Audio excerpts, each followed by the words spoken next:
Let's run through 10 evidence-based non-negotiables for optimal health. By that I mean, if you do these 10 things that I walk through consistently and you maintain them somewhat, you are 90 to 99% of the way there when it comes to your health. I really wanted to make sure to include things that would not only improve your lifespan, i.e. how long you live, but also your health span. An example of good health span would quite literally be feeling healthy, in good shape, minimal disease, minimal injuries, and kind of issues that you may face into old age. Someone with a good health span will quite literally just experience less injury, disease, chronic conditions, etc.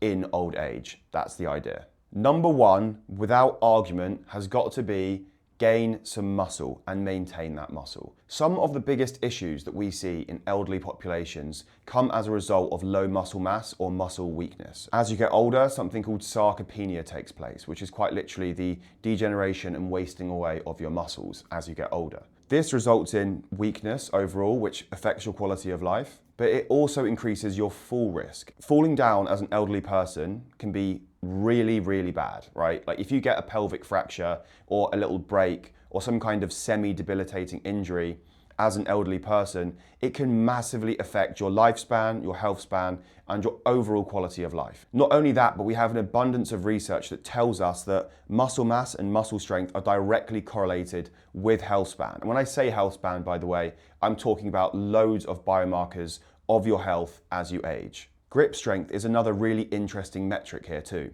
People with a better grip strength tend to lead healthier lives as they get older. You have leg extension strength, those two factors being really interesting indicators of mortality, but also just how well you age. Generally speaking, we can see through the evidence that the stronger you are as you get older, the healthier you are. So I would definitely advise getting some resistance training into your life, whether it's 2 times per week, all the way up to 5 times, 6 times per week. You're gonna thank yourself in the long run. And number 2 has got to be achieve and maintain a lower body fat percentage. Now, lower does sound quite vague. It sounds quite arbitrary, right? However, reducing your body fat and maintaining your body fat via some form of calorie restriction is undeniably incredibly good for you. The way in which you achieve that, fine, whatever. I would argue that a straight up calorie deficit where you include a vast variety of food is the best way of doing that, but we'll leave that up to you. Maintaining a healthy body fat is incredibly important, both for hormonal function, cardiovascular function. Like honestly, I don't need to go into the details here. As body weight goes up, body fat I should say, goes up, health markers go down. Generally speaking, in the same way lifespan might go down, quality of life will go down. So obviously health span goes down.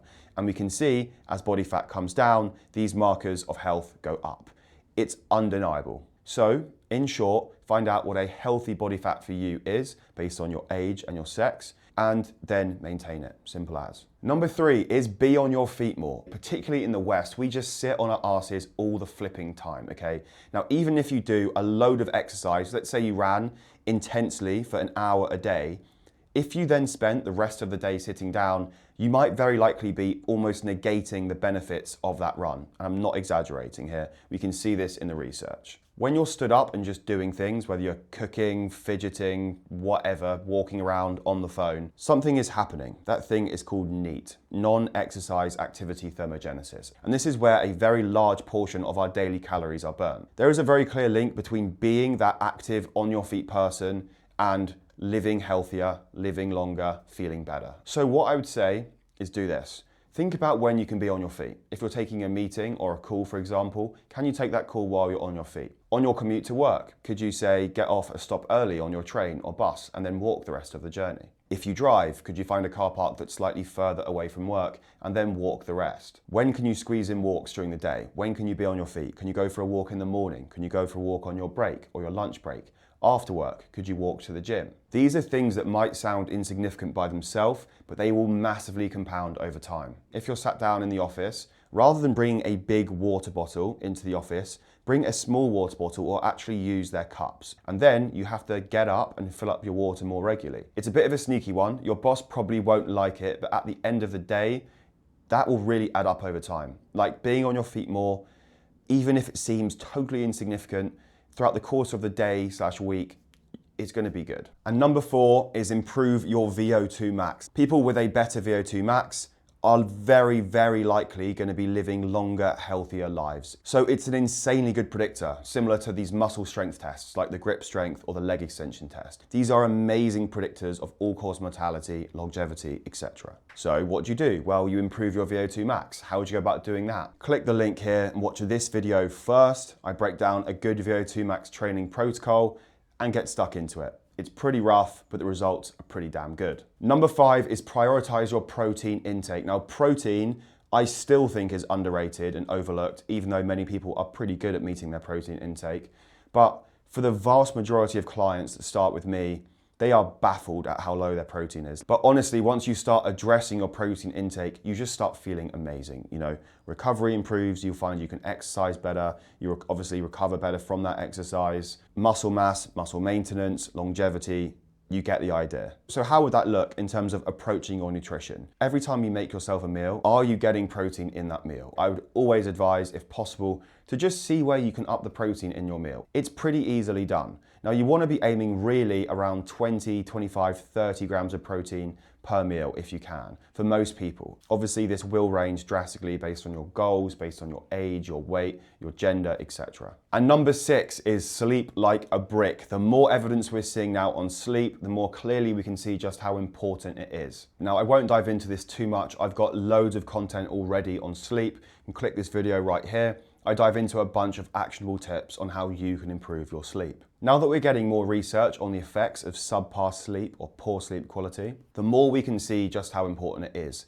As sleep goes down, you can see rates of depression, poor mood go up, poor brain function, more cognitive decline, poor recovery from exercise that might then affect muscle mass, another key indicator. Also, weight management and weight control. It can be very hard to maintain a healthy body weight if your sleep's very bad. That's really interesting. So you can see how sleep really is that foundational layer to so many other of these factors. So definitely work on your sleep. And number 7 is prioritize nutrient-dense whole foods and diversity. And start thinking more about your diet pattern as a key indicator of your overall health. Now, diet pattern is basically how often and how varied you eat different foods in your diet, put simply. So your diet pattern is basically the variety of foods you eat across the course of like a week, let's say, rather than focusing in on good or bad foods. By focusing on your diet pattern, you can aim to have, say, 80% of the foods you eat being really good quality, whole, nutritious foods, like whole protein sources,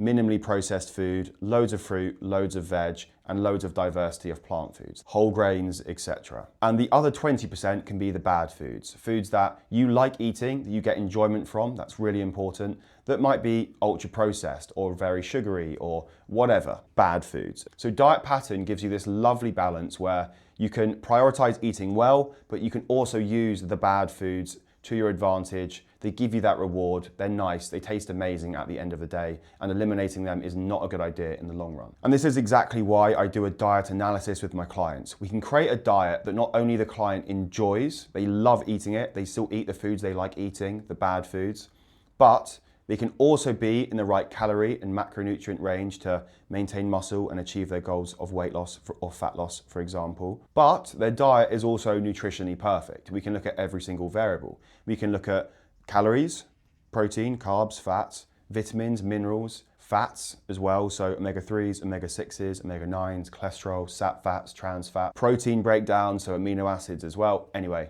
I won't get too into that. But by doing this, we're creating a nutritionally perfect diet that the client actually enjoys, that they can stick to over the long term because they're not eliminating foods. There's no need to feel like they need to never eat a Kit Kat ever again or a jam donut, okay? They can eat those things and still have a good diet pattern and reach their goals and maintain their goals. Really important one there.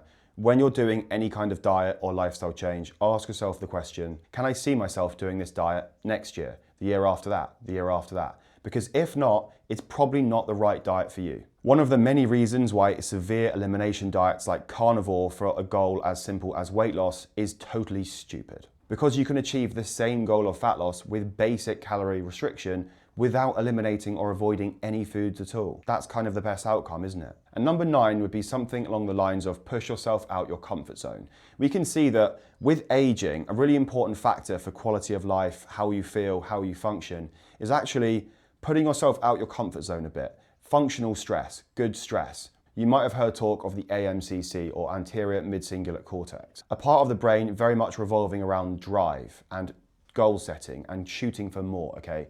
One thing we do less and less of as we get older is push ourselves out our comfort zone, do new things, new experiences. And it seems it might not be very good for us, particularly on the mental health and quality of living side of things, which will have a pretty drastic impact on your overall health span. So think about that one. I don't think people talk about that one anywhere near enough. Number 10 is socialize. Again, we can see that as you get older, as connections start to kind of trim off, let's say, and you make less social connections and have less social connections, we can see a pretty clear drop in quality of life, which yes, absolutely translates directly to your health. And the most important thing here of this entire video is do the thing you actually enjoy. As I said earlier, you need to ask yourself the question, can I do these lifestyle changes, this new diet, this new exercise plan in a way that is sustainable for me? Do I actually enjoy these things? Are these things I can see myself doing for a long period of time? Because if they're not, it's probably not going to be particularly sustainable, and you might risk the chances of relapse or burnout, which is the last thing you want to do when you're trying to be healthy. I deal with this all the time with new clients. They've yo-yo dieted or gone very extreme with very, very high intensity periods of exercise and then fallen out of love with it and stopped training or stopped eating well, and the whole thing's fallen apart. The process doesn't need to be that volatile. It doesn't need to be that fragile. And for so many people, it just is because of this extreme thinking around it. It's like, right, I'm getting healthy, I'm gonna never eat sugar again, I'm gonna train 7 days a week, and that's gonna be me. And it's like, okay, great, you might get amazing results over the course of a few weeks, a few months, but you cannot maintain it forever. And the most important component of health is being consistent with it, right? And the way in which you ensure that is just frankly doing something that you enjoy. Whether it's nutrition related, exercise related, lifestyle, whatever. The most important component here is making sure you can do it over the long term. So let's dive into each component there. Exercise. Do exercise you actually enjoy. Now, not everyone enjoys exercise from the get-go. What I would say is, whatever exercise you decide to do, say resistance training, because it's incredibly good for you, let's say you start doing it and you just hate it, okay? I would definitely say stick at it. Introduce some playability to it. Use a tracking app for your workouts. Get a coach who's going to make it more enjoyable for you as well. These things will not only help you enjoy the process, but it will give you the direction. At least that way you give the thing a chance, and you might find you start enjoying it. When it comes to cardio, if you don't enjoy cardio, think of things you do like doing. Do you like walking your dog? Do you like playing certain sports? Do you like swimming? Whatever it may be, and then do more of those things. When it comes to nutrition, think about the foods you like and make sure never to eliminate those foods. Unless you have a flipping allergy or autoimmunity or whatever, we're not going to touch in on that today. But for the vast majority of people, in order to maintain a healthy body weight and live well, you do not need to eliminate or avoid any foods. So make sure to keep eating the foods you like eating, but nurture a diet that ticks every single box, is nutritionally fairly spot on. Prioritize your diet pattern over the course of the week rather than focusing in on good or bad foods during the day. And I can guarantee you that you'll find the process pretty damn easy to stick to in the long term. And the really important one here as well is making sure that none of these things get in the way of your normal life, your family life, your social life, your relationships, because these components are like arguably even more important than your overall health. Do not let your obsession with exercise or health, for example, prevent you from seeing friends, from spending time with your family. It really is about striking that balance. So those are 10 things that I believe will get you at least 90% of the way there when it comes to optimizing and living a happy, healthy life. This really is goal number 1 of my one-to-one coaching service, Formula. I work with busy people that want to achieve exactly this. They want to enhance their health, lose some body fat, maintain a healthy weight, gain some muscle, but they're struggling to do so. I work with the client to design them their unique formula. Your preference with exercise, nutrition, and lifestyle is going to be completely different from someone else's. Because by doing it this way, we guarantee that the results you achieve are lifelong. So if you are interested in hearing more about Formula and how all of that works, I'll leave a link to my Instagram below. You can DM me there, or you can drop me an email and I'll be in touch. So as always, guys, it's been a pleasure, and I will see you next week.